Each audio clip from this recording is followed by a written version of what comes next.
SpaghettiOs. Now it looks like even more terrible news to report for Bud Light. And I'm sure that you're very, very sad to hear it. I think that you're probably going to want to hit the like button now, because after I tell you all this terrible news, you're going to need that little extra boost. There is some interesting new quotes, as well as a brand new boycott from the woke crowd. Now that Bud Light has disavowed Dylan, the whole situation is absolutely amazing in every single way. And let's get right into it. This video is sponsored by Meta PCs. It's the computer I use. It's the computer I recommend. I have a link to some of the kind of good, better, best Insano builds. Like, this is my actual computer here, the Jeremy's Ultimate build. That's what I'm actually on right now.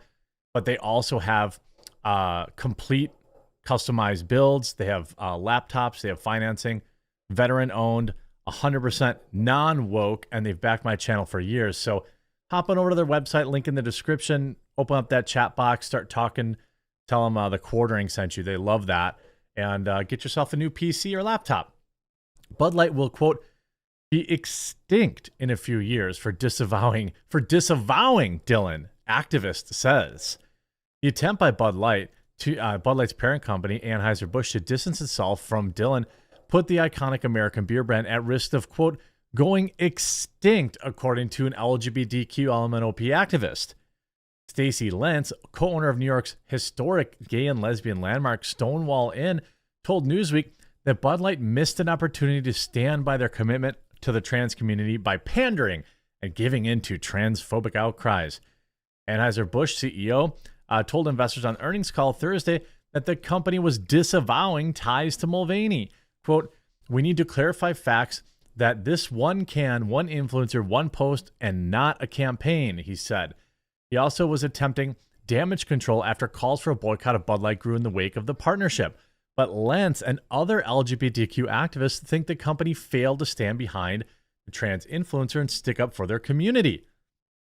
Quote, as far as marketing, I hope and think they realized that as a brand, they will be extinct in a few years if they're not fully on the side of equality. And that is what the Gen Z consumer expects and demands. Big disagree. Gen Z weirdos do, and they can't even drink beer. Okay, so none of them are even going to care about this. She said that she sympathized with Mulvaney as the whole thing was not handled well, and she got caught in the middle of a horrible firestorm. I actually, by the way, have you left a like in the video? By the way, if you're new to the channel, the best thing you can do is click that subscribe button down below.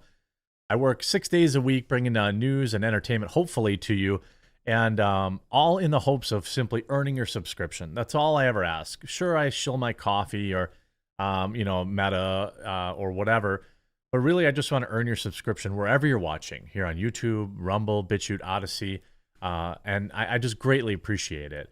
The bad news continues, by the way, as Anheuser-Busch changes entire marketing focus after the promotion. Well, no kidding.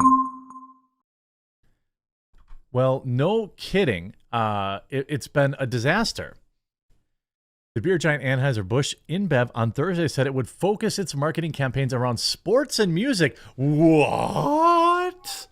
I am shocked.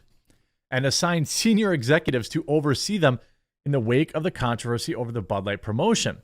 Now, Anheuser-Busch reported a 13% increase in first quarter, but again, this is not, we don't know yet what the impact is. This is why we have to stay vigilant. Again, on Fridays, I'm always saying, if you see someone drinking Bud Light over the weekend, remind them. Don't be a jerk about it. If it's a friend, you can rib them a little bit, but you don't get very far with being a jerk.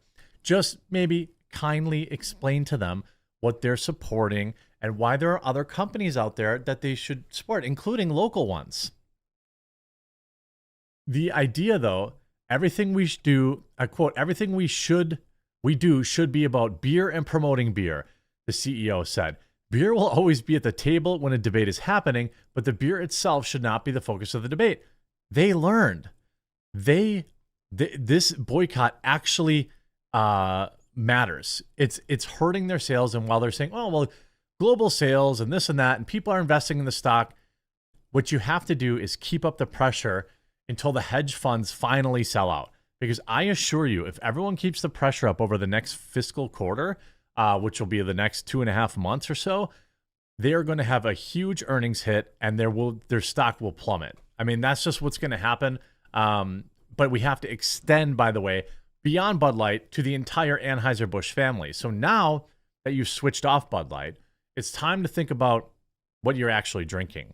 Now, you could spite them and go to a major competitor like Miller Lite or Coors, but they're also equally woke. The real solution is finding something local. It doesn't have to be one of these fancy craft beers. Just find something local that's apolitical, that's just trying to make it. Spread your dollars around. Try different products now that you've made the initial switch. And also, it's interesting here. This person, again, now they're getting backlash from the left. Trans comedian who appeared in Bud Light Super Bowl ad rips beer giant. It's not about diversity.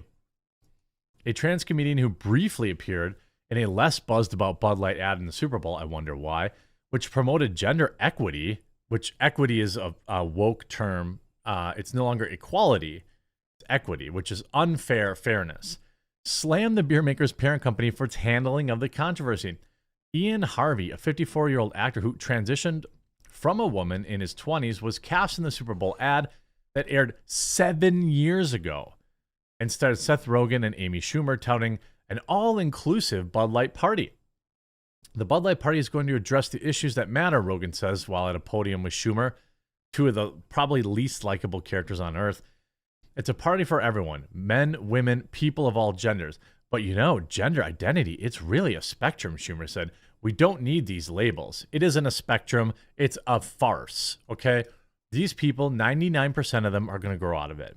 Mark my words. Hopefully, I'm still around long enough on YouTube. Hopefully, enough of you have subscribed, left likes on the videos, that I can still be working for you, because I believe that for me, I have the best job imaginable. I love covering this stuff. I love talking to all of you. I love interacting.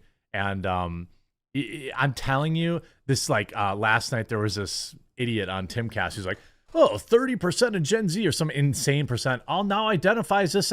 Trust me, by the time they get out of college, they're going to grow out of it. There will be some percentage of people who actually genuinely have gender dysmorphia or these other things, right? But right now, it's a fad. Identifying as something like this, whatever, gets you paid too, by the way. This is what Dylan Mulvaney's fame has taught the youths of today. I could get some minor facial reconstruction surgery and make $100 million and never have to work again. That's the message. Now, Chicago gay bars stop selling Bud Light and other Anheuser-Busch beers after the brand backs down to anti-trans critics. Again, I don't think, by the way, in my opinion, I don't think Dylan is transitioning. It is my opinion that Dylan is grifting. Now, obviously, I could be wrong about that. It's a great grift. But again, I don't blame Dylan. I blame the people that hire Dylan. You see, a slew of Chicago gay bars have stopped selling Anheuser-Busch InBev products after the beer giant distanced itself from the trans influencer Dylan Mulvaney. Two Bears Tavern Group. Did you ever play that game, Gay Bar or a Steakhouse? It's kind of fun. Two Bears Tavern Group, which owns 4 different ones in Uptown and Rogers Park, was the first to drop Anheuser-Busch InBev, posting on Instagram Thursday. Its abandonment of Mulvaney amid controversy shows how little Anheuser-Busch cares about the community, and in particular, trans people who have been unrelenting attack in this country. Give me a break. If there's a group of people with galactic superpowers, it's the trans community. They can do whatever they want with impunity, okay? This is the most powerful group of people in America. All right, that's just a fact. All their bad behavior gets excused away. They're getting jobs that they haven't earned. They're making tons of money. They're getting people banned from platforms for reporting on it. YouTube itself demonetizes most videos I even talk about this because YouTube doesn't want anyone talking about it. They are not only the most protected, but they are also the ones that wield that protection better than anyone in history. All right. That's just a fact. So then now they write, we must hold brands accountable. Two Bears Tavern group bars are discontinuing Anheuser-Busch products as a result of the brewer's anti-trans actions and statements. Here you have Sidetrack Bar. The CEO also posted a statement in April saying that the brand never intended to be part of the discussion of the group. Sidetrack Bar, in the 41 years of Sidetrack, have encouraged liquor and beer companies that have wished to garner the LGBTQ customer base to actively support our community. For many years, there were very few corporations willing to risk this sort of exposure. Okay, maybe that's true, but now it's like free money. Sidetrack appreciates the relationships, talking about this kind of stuff. You see the support helped fund initiatives, pass citywide, blah, blah, blah, blah, blah, and they've pulled it. So now you have all these LGBTQ bars pulling the product. And you see Bud Light's Ladies Night ad resurfaces with men in drag amid Mulvaney boycott. I mean, yeah, this was an old ad from the early 90s, and it was hilarious, where I remember the ad. Bars had specials on beer for Ladies Night. I don't know if they still do that stuff anymore in current year, because who knows what a lady is. But the joke was that all these guys put on wigs and dresses to get cheap beer. That's funny. That sold Bud Light. Getting woke doesn't sell Bud Light.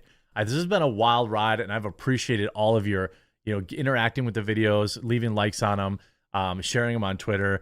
And I hope today I will have earned your subscription. I work hard to do that, and I don't expect you to give it to me just because I asked, but I hope I've earned it. Remember to check out Meta PCs, link in the description. Build up a dream PC. Look at some of the stuff they have. Chat with people there. Tell them I sent you. We'll talk to you again real soon.